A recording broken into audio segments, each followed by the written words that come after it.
माझे नाव नमिता आहे. मी माझ्या आईवडिलांची एकुलती एक मुलगी होते. मला लहानपणी मुलांसोबत खेळायला खूप आवडायचे. खरं तर मी एकटीच होते. मला भाऊ-बहीण नव्हते. त्यामुळे माझे मन घरात कमीच लागायचे. माझी आई पण त्यावेळी मला जास्त काही बोलायची नाही. त्यामुळे मला कशाचीही पर्वा नव्हती. मी पूर्ण दिवस त्या उन्हाळ मुलांसोबत खेळण्यात घालवायची. भर उन्हात मी त्यांच्यासोबत अनवाणी फिरायचे. असे फिरता फिरता मी केव्हा मोठी झाली मला कळलेच नाही. आता मी 16 वर्षाची झाली होती. माझ्यासोबत खेळणारी मुलेही मोठी झाली होती. मी वयाने तर मोठी झाली होती, पण माझ्यात अजूनही बालशीपणा होता. न मला माझ्या वाढत्या शरीराची सूध होती, ना माझ्या ओढणीची. मी मोठी झाल्यामुळे आता या मुलांसोबत खेळू शकत नाही, हा विचारही माझ्या मनात कधी येत नव्हता. पण माझी आई माझ्या या स्वभावामुळे खूप चिंतेत असायची. ती मला सारखी आठवण करून द्यायची की मी आता मोठी झाली आहे आणि आता या वयात मुलांसोबत खेळू शकत नाही. एवढी मोठी झाली, पण अजूनही लहान मुलींसारखी मुलांसोबत खेळत आहे. पण आईच्या त्या ओरडण्याचा माझ्यावर कसलाही परिणाम होत नव्हता. मी त्या मुलांसोबत भर दुपारची खेळायला जायचे. कधी फुटबॉल, कधी क्रिकेट, कधी खो खो, तर कधी लपंडाव. हे सगळे खेळ मी त्या मुलांसोबत खेळायची. पण आता त्या मुलांची माझ्याकडे बघण्याची वृत्ती बदलत असल्याने मला जाणवू लागले, ते खेळताना माझ्याशी थोडे वेगळे वागायचे. मला या सगळ्याचा खूप राग यायचा, वाईटही वाटायचं. मग मी रागावून कधी कधी घरी जायचे आणि घरी येऊन विचार करत बसायचे की आता त्यांच्यासोबत खेळायचं नाही. पण दुसऱ्या दिवशी सकाळी पुन्हा कोणीतरी मुलगा मला खेळायला बोलवायचा आणि मी पुन्हा त्याच्यासोबत खेळायला जायचे. एकदा असेच आम्ही सर्वजण रस्त्यावर खेळत असताना अचानक एक गाडी येऊन आमच्याजवळ थांबली. त्यातून नवरा बायको आणि त्यांचा तरुण मुलगा उतरला. ते सर्वजण आमच्या घरासमोर येऊन आमचा दरवाजा वाजवू लागले. या अगोदर मी त्यांना कधीच आमच्या इकडे बघितले नव्हते. त्यावेळी माझा अवतार अगदीच बिघडला होता. खेळताना माझ्या अंगाला माती लागली होती. माझी ओढणीसुद्धा मी बांधली होती. त्यामुळे तो मुलगा माझ्याकडे तोंड वाकडे करून बघत होता. त्याची आईसुद्धा माझ्याकडे डोळे मोठे करून बघत होती. तिने मला एकदा वरून खालपर्यंत बघितले. त्यांच्याकडे बघून ते लोक श्रीमंत घरातले वाटत होते. तेवढ्यात त्या माणसाने ड्रायव्हरला सांगून गाडीतून सगळे सामान उतरवायला सांगितले. मग ड्रायव्हर गाडीच्या डिग्गीतून बॅगा काढू लागला. हे पाहताच मी पटकन पुढे होऊन त्यांना विचारले की तुम्ही कोण आहात आणि आमच्या घरी कोणाला भेटायला आला आहात. हे ऐकून त्यातल्या एकाने माझ्या वडिलांचे नाव घेत अशोकराव सांगितले की आम्हाला त्यांना भेटायचं आहे. मी त्यांना सांगितले की माझे बाबा आता यावेळी तर घरी नसतात, ते कामावर गेले आहेत. त्यांना कळले की मी अशोकराव यांची मुलगी आहे. माझ्या एकंदरीत अवताराकडे बघून त्यांना विचित्र वाटलं. नंतर मी घराची कडी वाजवली. तशी आतून आई चिडून बाहेर आली, कारण तिला माहीत होतं दारात मीच असणार. ती माझ्यावर रागावणार. तोच बाहेर उभे असलेले पाहुणे तिने बघितले आणि ती घाबरून गेली. बहुतेक माझी आई त्यांना ओळखत असावी. तिने मला घराच्या आत जाण्यासाठी खुणावले. मी गुपचूप घरात गेली. ते पाहुणे मुंबईहून आले होते. ते काका माझ्या वडिलांचे लहानपणीचे मित्र होते. ते आता काही वर्षापूर्वी मुंबईला गेले होते. माझी आई सांगत होती की पूर्वी हे लोकसुद्धा आपल्यासारखेच होते, पण ते मुंबईला गेले आणि त्यांचं नशीब उजळलं. त्यांच्याकडे आता बंगला, गाडी सर्व काही आहे. रात्री माझे वडील घरी आले आणि त्या पाहुण्यांना बघून त्यांना खूप आनंद झाला. आता काही दिवस तरी मला बाहेर खेळायला जायला मिळणार नव्हते. मला घरातच थांबावे लागले. आईने मला बाहेर जाऊ दिले नाही. मी नाईलाजाने त्यांना चहा नाश्ता द्यायचे. एके दिवशी ते लोक त्यांच्या जवळच्या नातेवाईकांना भेटायला गेले. मी खुश झाले. दुपारी आई झोपायला जाताच मी खेळायला बाहेर पडले. मला बघताच गल्लीतल्या त्या मुलांना आनंद झाला. मी त्या मुलांसोबत खेळतच होते की त्यातल्या एकाने मला सांगितले की त्याच्या घरी वडिलांनी त्याला व्हिडिओ गेम आणलाय. मलासुद्धा व्हिडिओ गेम आवडायचा. मग मी सुद्धा त्या मुलांसोबत त्याच्या घरी खेळायला गेले. त्याच्या घरी जाताच मी बघितलं तर हॉल रिकामा होता.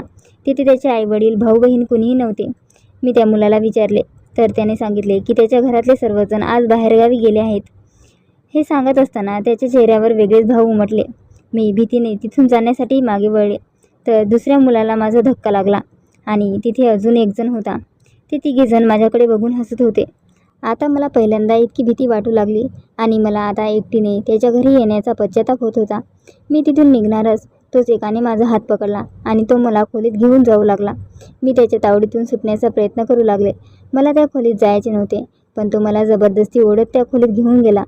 त्याच्या तावडीतून सुटण्याचा मी खूप प्रयत्न केला, पण माझ्यासाठी ते आता शक्य नव्हते. त्याने माझ्यावर जबरदस्ती केली.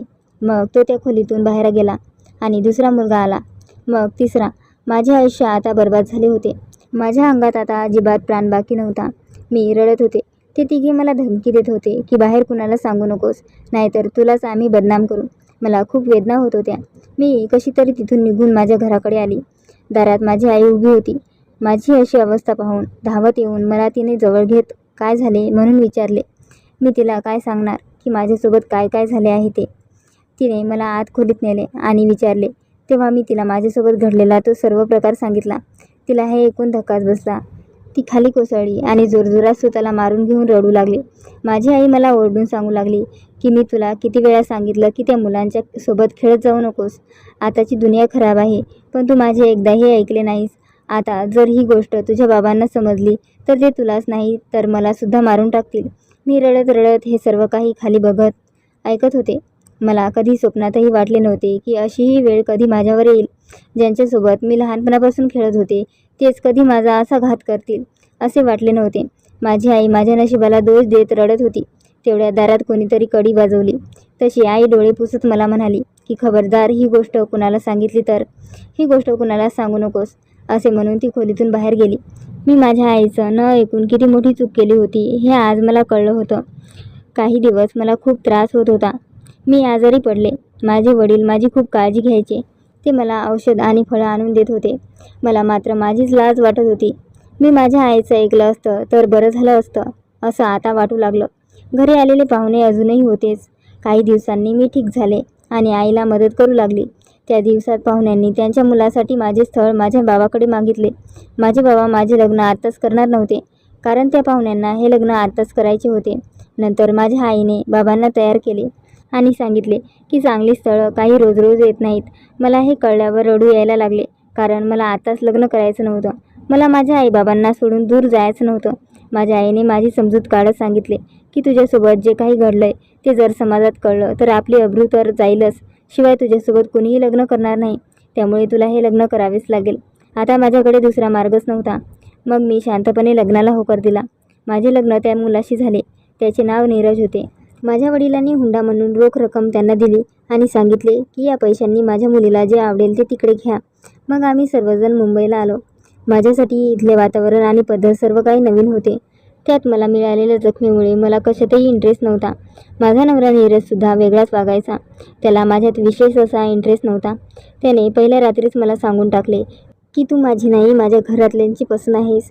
मी विचार केला की हळूहळू त्याच्यात बदल होईल. आम्ही जिथे राहत होतो तो एक लहान फ्लॅट होता, पण त्यांनी तर आमच्या घरी सांगितले होते की बंगला, गाडी सर्व काही आहे. पण हे सर्व खोटं होतं. माझ्या लग्नाला आता काही दिवस होऊन गेले आणि एके दिवशी माझा नवरा मला म्हणू लागला की आज रात्री तू तयार होऊन आवरून बस. आज मी तुला फिरायला घेऊन जाणार आहे. आज माझ्या नवऱ्याचा मूड चांगला होता. मी पण खुश झाले. माझ्या सासूने मला नवीन ड्रेस आणून दिला आणि सांगितले की चांगली तयार होऊन जा. मी सुद्धा छान तयार होऊन बसली. संध्याकाळी माझा नवरा आला आणि त्याने मला घेऊन सगळे शहर फिरून आणले. त्यानंतर रात्रीचे जेवण करायला तो मला घेऊन एका हॉटेलमध्ये गेला. मला आनंद झाला आणि वाटले की आता आपल्या आयुष्यात सगळं काही ठीक होईल. पण माझ्या नशिबात काहीतरी वेगळेच होते. जेवण झाल्यावर त्याने मला सांगितले की इथेच वरती काही खोल्या आहेत जिथे राहण्याची सोय आहे आणि तिथेच त्याचा मित्र आला होता.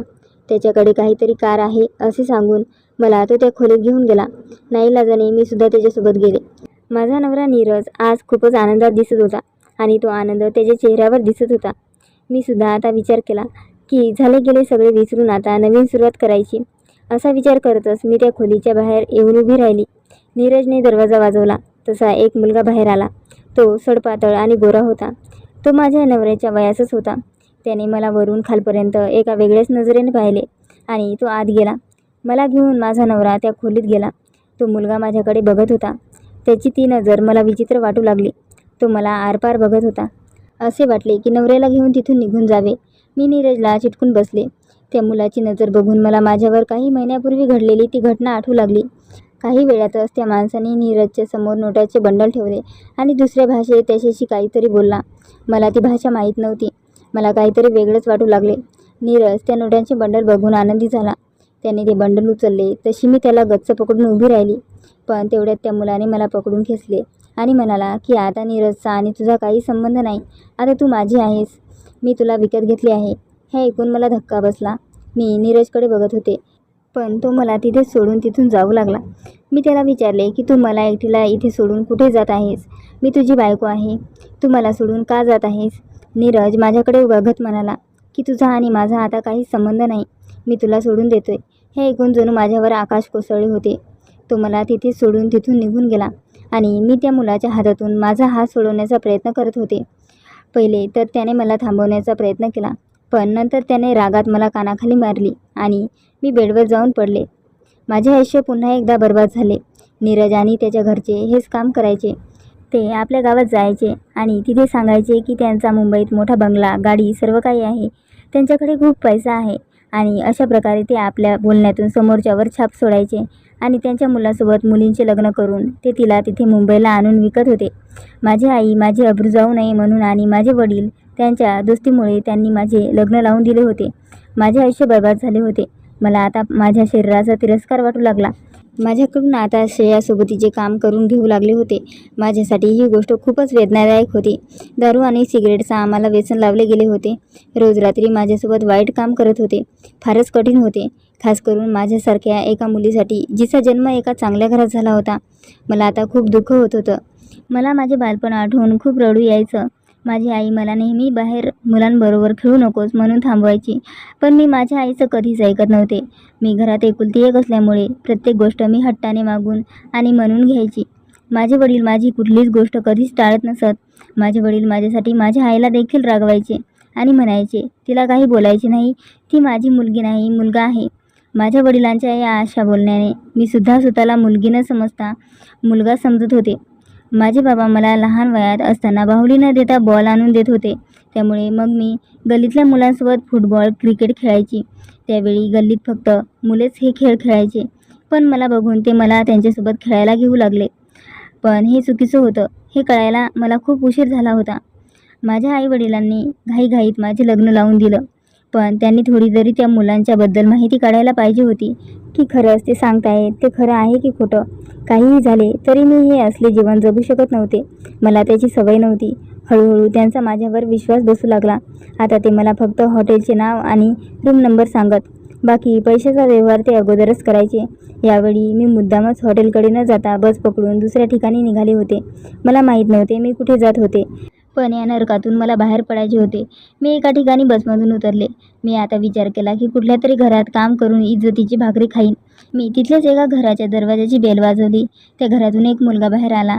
मी त्याला सांगितले की मला घरातल्या कामासाठी ठेवून घ्या, मला घरातली सगळी कामं येतात. तो म्हणाला, ठीक आहे. मलासुद्धा घरकामासाठी कोणीतरी पाहिजे होती, पण मी एकटाच राहतो. हे ऐकून मी थोडी विचारात पडले, कारण मी जे सहन करून आले आहे त्यामुळे हे सहजासहजी पचवणे अवघड होते. मी त्यास नकार दिला. तो म्हणाला की तो दिवसभर बाहेरच असतो, रात्री फक्त घरी येतो, त्यामुळे मी पूर्ण दिवस घरी एकटीच असणार आहे आणि मला घरातली सगळी कामं करावी लागतील. पण मी नकार देऊन तिथून निघून गेली. पुढे बऱ्याच ठिकाणी मी प्रयत्न केला, पण कुठेच मला काम मिळालं नाही. शेवटी मी थकून त्याच्या घरासमोर परत आले. तो माझ्याकडेच बघत होता. मी थकले होते. दुपारची वेळ होती. मी तिथून थोडी पुढे गेले आणि एक गाडी माझ्यासमोर उभी राहिली. त्या गाडीत मला नरक यातना देणारे, काम करायला सांगणारा माणूस होता. ते बहुतेक मला शोधत होते. मी त्यांना न दिसता तशीच मागे सरकली आणि पटकन तिथून पळत सुटले. मी तिथून जाताना सगळ्या घराचे दरवाजे बंद होते. फक्त त्या मुलाचं घर उघडं होतं. मी तशीच त्याच्या घरात गेले. मला पाहून त्याने विचारले की त्या गाडीतली माणसे कोण आहेत आणि ते इकडे का आले आहेत. मी त्याला सगळं खरं खरं सांगून टाकलं. ते ऐकताच त्याने मला घराच्या आतल्या खोलीत जाण्यास सांगितले आणि तो सुद्धा बाहेर गेला आणि त्याने मेन गेट बंद केले. त्याला त्या माणसांनी काय सांगितले मला काही माहीत नाही, पण ती माणसे तिथून निघून गेली होती. तो मुलगा आत आला आणि मला म्हणाला, तुम्ही आता निश्चित राहा, ती माणसे तुम्हाला आता इथून पुढे काही करणार नाहीत. मी त्याला सांगितले की मी कुठेच जाणार नाही, मी इथेच तुमच्याकडे काम करीन आणि इथेच राहीन. मला भीती वाटायची की मी जर बाहेर गेले तर मला ती माणसे पकडून नेतील. तो मुलगा खूपच शांत स्वभावाचा आणि इज्जतदार होता. तो दिवसभर कामानिमित्त बाहेरच असायचा. मी दिवसभर एकटीच काम करत असायची. रात्री तो यायच्या आधी कामे आटपून जेवण करून मी माझ्या खोलीत झोपायला जायची. खोलीत आतून कडी घालायची. मला आता पुरुषांची भीती वाटायची, पण तो मुलगा मला काहीच नाही बोलायचा. तो फक्त त्याच्या कामाशी मतलब ठेवायचा. एकदा सकाळी मी उठले तर तो कामावर गेलाच नव्हता. त्याचं अंग दुखत होतं. बहुतेक तो आजारी असेल असे मला वाटले, पण खरंच तो आजारी होता. मी त्याच्या खोलीत जाऊन त्याला नाश्ता आणि औषधी दिली. काही दिवस मी त्याची खूप सेवा केली. काही दिवसांनी तो ठीक झाला आणि मला म्हणाला, खरंच तू खूप गुणी मुलगी आहेस, मला तुझ्याशी लग्न करायचे आहे, तू खूप चांगली मुलगी आहेस. तो मुलगा खूप चांगला होता. त्याला कुणाचा तरी आधार पाहिजे होता आणि मलासुद्धा, म्हणून मी लग्नाला होकार दिला. त्याचे नाव साहिल होते. साहिलचा स्वभाव खूप शांत आणि संयमी होता. तो माझ्याशी फार प्रेमाने वागायचा. एकदा साहिल मला एका दुसऱ्या घरी घेऊन गेला. तिथे जाताना मात्र मला खूप भीती वाटत होती की हा सुद्धा पहिल्यासारखा निघाला तर, याने सुद्धा मला विकले तर. पण त्या घरात जाताच समोरचे दृश्य बघून माझी भीती दूर झाली. तिथे बरीच अशी अपंग मुले होती.